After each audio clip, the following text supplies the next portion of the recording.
আমরা গত ক্লাসটা কি করছিলাম, এখানে ওই যে অফিসের যে বেসিক কাজগুলো দেখাইছি। গত ক্লাসে আমরা কি দেখছি, এখানে হোম মেনুটা দেখছি, তাই না?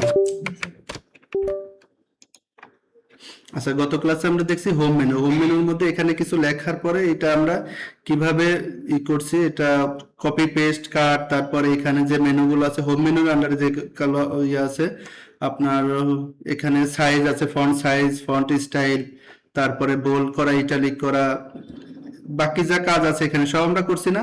এগুলো তো করতে পারবো, তাই না? আচ্ছা, আমরা এরপরে আজকে এখানে আরো কিছু মেনু আছে, যেমন ইনসার্ট আছে, পেজ লেআউট আছে, এইগুলো আমরা স্টেপ বাই স্টেপ দেখবো। তো আজকে আমরা ইনসার্টটা দেখবো, ঠিক আছে? তো ইনসার্টের মধ্যে কি কি কাজ আছে, কি কি কাজ এখান থেকে করা যায়, এই জিনিসগুলো আমরা প্র্যাকটিস করবো। কারণ এই বেসিক জিনিসগুলো আমাদের জানা থাকলে অনেক সময় এগুলো অনেক কাজে লাগবে। কারণ আমরা যেহেতু কম্পিউটার কোর্স করতেছি, যদিও আমরা এই কোর্সের আন্ডারে এগুলো নাই, আমাদের লিড জেনারেশন ডাটা এন্ট্রি কোর্সের মধ্যে এগুলো আমাদের মানে শিডিউলের মধ্যেই নাই, থাকার কথাও না, কারণ এগুলো ওখানে কোনো কাজে আসবে না। তারপরও আমরা এটার জন্য তো আবার আলাদা আর একটা কোর্স করতে পারবো না, আবার আলাদা আর একটা মানে আলাদা আলাদা করে তো করার দরকার হচ্ছে না। আমি সবকিছু একটার মধ্যেই দেখাই দিচ্ছি, ঠিক আছে? তাহলে আমরা এখানে এই ইনসার্টের মধ্যে কি কি কাজ আছে, আমি একটু কিছু এখানে বেসিক জিনিস আইনে রাখছি। তো এখানে কি করব আমরা, কি কি কাজ আছে একটু দেখি। প্রথমে হলো কভার পেজ আছে, ঠিক আছে? তো কভার পেজের কাজ কি সেটা একটু দেখি। তো কভার পেজ মূলত হলো কি করে, যে অনেক সময় যে আমরা যে বই লেখে, বই বা খাতা যে থাকে না, তার একটা কভার পেজ থাকে। তো কভার পেজটা কিন্তু ফটোশপেও ডিজাইন করা যায়, আবার এই যে ওয়ার্ডেও ডিজাইন করা যায়। ওয়ার্ডে অলরেডি হলো টেমপ্লেট আকারে করা থাকে, এখান থেকে জাস্ট যে টেমপ্লেটটা পছন্দ হয় সেই টেমপ্লেটটা দিয়ে আমরা এখান থেকে দিতে পারি। তারপরে অনেক সময় অ্যাসাইনমেন্ট করতে হয়, তোমরা যারা ইন্টার লেভেলে বা অনার্স লেভেলে আছো হয়তো অনেক সময় কম্পিউটার ক্লাসগুলো বা প্র্যাকটিক্যাল ক্লাসগুলোর অ্যাসাইনমেন্ট করতে হয়। তো অ্যাসাইনমেন্টের একটা কভার পেজ লাগে। তো এখান থেকে অনেকগুলো বাই ডিফল্টটাকে দেওয়া আছে, যেটা পছন্দ হয় সেইটা আমরা নিয়ে এখান থেকে কভার পেজটা ডিজাইন করব। আমরা এই ডিজাইনটা নিচে এরকম আসছে, এখানে ইয়ার দিতে দেওয়া লাগে, কোম্পানির নাম, তারপরে বেসিক জিনিসপত্রগুলো এখানে এই কভার লেটারের মধ্যে দিতে হয়। আবার যদি বইয়ের ক্ষেত্রে দিই, তাহলে বইয়ের জন্য এখানে বইয়ের মতো করে যদি কোনো কভার থাকে সেইগুলো আমরা দিয়ে এখান থেকে নাম টামগুলো চেঞ্জ করে আমরা লিখতে পারি। এখানে বইয়ের নাম দিলাম, বইয়ের লেখককে, মানে বেসিক যে জিনিসগুলো কভারে থাকে আর কি, সেগুলো আমরা এখান থেকে দিতে পারবো। তাহলে কভারের কাজটা বোঝা গেছে? তাহলে এখান থেকে কভার নিয়ে আমরা কভারটা করতে পারবো যদি আমাদের কভারের প্রয়োজন হয়। এরপরে আছে কি ব্ল্যাঙ্ক পেজ। তো ব্ল্যাঙ্ক পেজটা কি সেটা আমরা একটু দেখি। অনেক সময় মনে হয় যে আমরা যে পুরো একটা দুইটা পেজ লেখা আছে না, তো অনেক সময় মনে হলো যে এই পর্যন্ত লেখার পরে নতুন আমাদের কিছু লেখার দরকার হবে, যেটা হলো এই জায়গা দিতে হবে। তাহলে এই জায়গা আমাদের স্পেস কিভাবে করবো, আমরা ইন্টার দিয়ে এভাবে স্পেস করতে পারতেছি, তাহলে আমাদের একটু সময় লাগবে। আবার আমরা যদি মনে করি যে ওই লেখাটা পুরো একটা পেজ লাগবে, তাহলে জাস্ট এখান থেকে ব্ল্যাঙ্ক একটা পেজ নিলে পুরো একটা পেজের সমান সমপরিমাণ জায়গা অটোমেটিক এখানে চলে আসবে। তাহলে এটা হলো আমরা পেজের মাঝখানে, পেজের উপরে, পেজের শেষে যে কোনো জায়গায় আমরা জাস্ট ক্লিক করে মানে মাউস পয়েন্টারটা রেখে এখান থেকে ব্ল্যাঙ্ক পেজ দিলে অটোমেটিক একটা ব্ল্যাঙ্ক পেজ চলে আসছে। তাহলে এটা আমাদের যেখানে প্রয়োজন হবে আমরা সেখান থেকে কিন্তু এটা নিতে পারতেছি, ঠিক আছে? এরপরে কি আছে পেজ ব্রেক। পেজ ব্রেকের কাজটা কি, আমাদের অনেক সময় দেখা যায় যে এই যে পেজের লেখাটা এখানে আছে, এটা একটা পেজ এই পর্যন্ত, হ্যাঁ? তো পেজটা আমরা চাচ্ছি যে যদি কোনো সময় প্রিন্ট করার জন্য বা অন্য কোনো প্রয়োজনে আমাদের মনে হয় যে এই লেখাটা এই পর্যন্ত রেখে এটা নতুন পেজে নিয়ে যাব, এইভাবে আমরা নিয়ে যাই আর একটা পেজ পর্যন্ত এন্টার দিয়ে দিয়ে যাইতে পারি। এটা একটা প্রসেস। আর একটা প্রসেস জাস্ট এখান থেকে কি করব, পেজ ব্রেক দিলে ওই যে লেখাটা ছিল ওইটা অটোমেটিক নিচের পেজে চলে আসছে আর একটা পেজে চলে আসছে। পেজ ব্রেক হয়ে এই পেজের লেখা পর্যন্ত যেখানে আমাদের মাউস পয়েন্টার ছিল, কার্সার ছিল, সেই পর্যন্ত রেখে বাকিটা ব্রেক হয়ে নিচে চলে আসছে। তাহলে পেজ ব্রেকটা আমরা বুঝতে পারছি।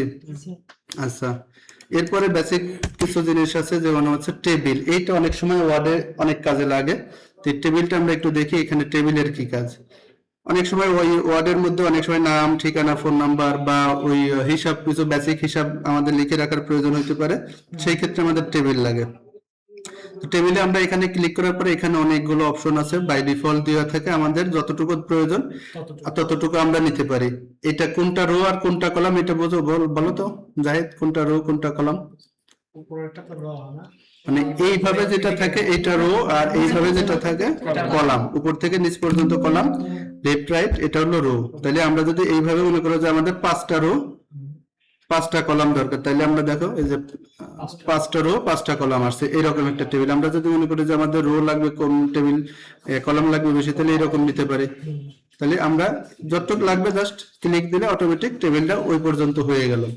তাহলে এখান থেকে মনে করো যে আমরা একটা করলাম, আমরা বেসিক জিনিস এখানে লিখি যে নাম, তারপরে ফোন নাম্বার, ফোন, তারপরে হলো ধরো রোল নাম্বার, এরকম জিনিস লাগে না আমাদের। তো এই জিনিসগুলোর জন্য আমাদের ধরো নাম এখানে দিলাম জাহিদ, তারপরে তুহিন, এরকম মনে করো যে আমাদের একটা টেবিল প্রয়োজন হইতে পারে ওয়ার্ডে।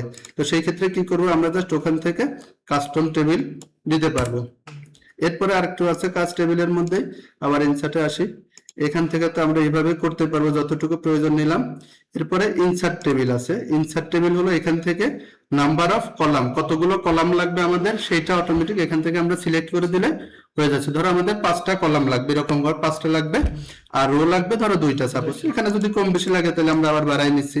তাহলে আমরা জাস্ট এখানে 4-5 রেখে ওকে দিলাম। তাহলে আমরা যেগুলো দিছিলাম সেই অনুযায়ী কিন্তু আমাদের এখানে টেবিল ক্রিয়েট হয়ে গেছে অটোমেটিক। তাহলে আবার সেম জিনিসগুলো আমাদের জাস্ট লেখার প্রয়োজনে যতটুকু আমাদের লেখা লাগবে বা আমরা যে কাজে টেবিল বানাচ্ছি সেটা আমরা বাকি কাজটা করব। এরপরে আরেকটু প্রসেসে করা যায়, সেটা হলো ড্র টেবিল। এই ড্র টেবিলটা হলো একদম কাস্টম ভাবে আমাদের যতটুকু ছোট বড় করার প্রয়োজন হয় বা যেরকম মনে হয় আমরা ওই রকম ড্র করে নিব। এখান থেকে ধরো যে আমাদের কলাম বেশি লাগবে, আমরা ছোট বড়, একটা অনেক সময় ছোট লাগতে পারে, একটা অনেক সময় বড় লাগে, তাই না? ওটা কিন্তু কাস্টম থাকে, সবগুলো সাইজ একই থাকে, যদিও টেনের সোজা কম বেশি করা যায়। আর এটা হলো ধরো একটা ছোট লাগবে, একটা অনেক বড় লাগবে। ধরো যদি আমরা এখানে নাম লিখতেছি তাহলে নামের ঘরটা বড় লাগবে, এখানে যদি রোল নাম্বার লিখি তাহলে রোল নাম্বারের ঘরটা ছোট হলেই হচ্ছে। তাহলে আমরা কাস্টম ভাবে এখান থেকে টেবিল ক্রিয়েট করে নিতে পারতেছি। আবার যদি মনে করো যে না এখান থেকে এইভাবে না, এখান থেকে ছোট আরেকটা টেবিল দরকার, এরকম করে নিতে পারতেছি। মানে আমাদের যেরকম চাহিদা জাস্ট ইউজারের চাহিদার উপর ডিপেন্ড করে এটা করা যাচ্ছে। এটা ধরো আমরা 2টা ভাগ করলাম, তাহলে আমাদের ইচ্ছা মতো আমরা এখানে করতে পারতেছি, ঠিক আছে? তাহলে এটা হলো ড্র টেবিলের কাজ। আচ্ছা, এরপরে আমাদের আসে ড্র টেবিল গেল, এরপর আছে এক্সেল স্প্রেডশিট। এক্সেল স্প্রেডশিটটা হলো আমরা একদম এক্সেলে যেরকম স্প্রেডশিট আছে না, জাস্ট ওই স্প্রেডশিটটা এখানে নিয়ে আসা যায়। এখানে একদম স্প্রেডশিটটা ওখান থেকে আমরা যদি কমান্ড দিই, একদম এক্সেলে যে স্প্রেডশিটটা আছে যেরকম থাকে না, আমরা যদি এক্সেলে যাই একটু দেখাই, এই যে এক্সেলের যে স্প্রেডশিটটা, এরকম স্প্রেডশিটটাই কিন্তু আমরা ওখানে নিয়ে আসতে পারছি। কি আছে এখানে?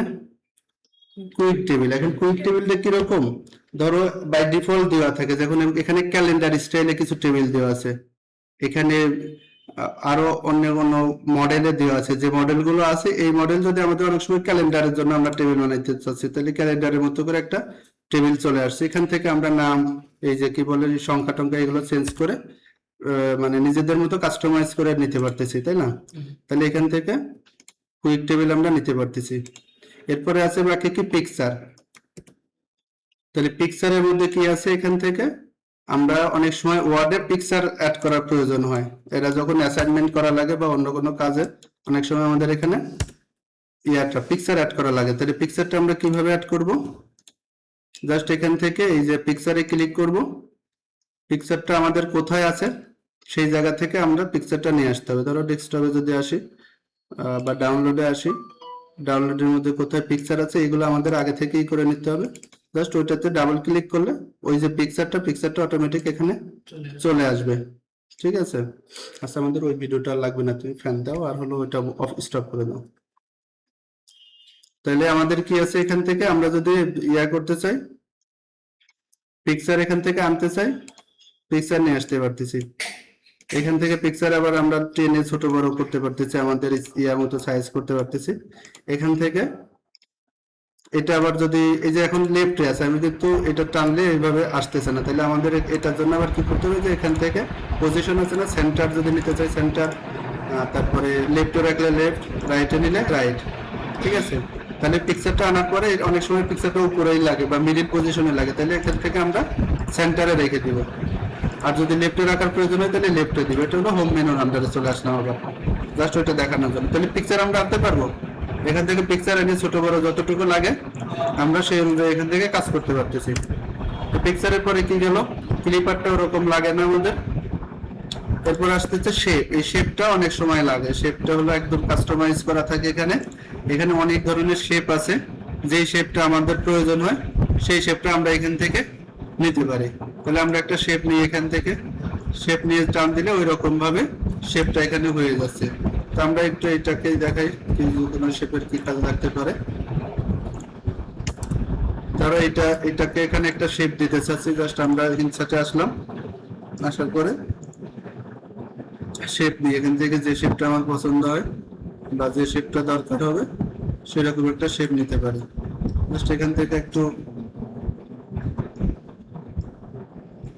শেপের আবার কালার দিতে হবে, এটাই করতে হবে।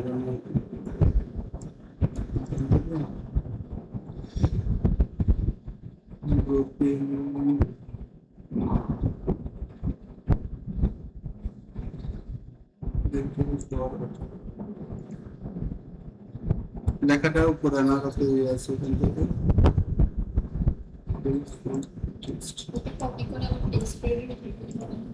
না, এটার মধ্যে সেটা আবার করা যায়, সেটা এটা কপি করে এই ইসের মধ্যে আবার এখান থেকে টেক্সট নিতে হবে। এখানে টেক্সট নিয়ে যাবে,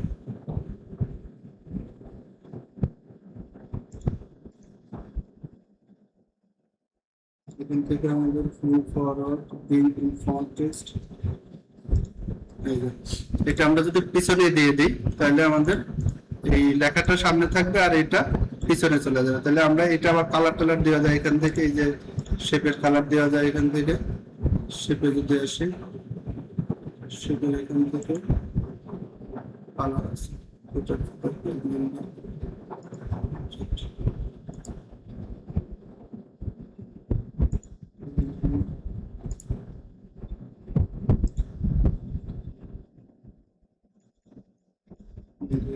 কালার দিয়ে দেবে।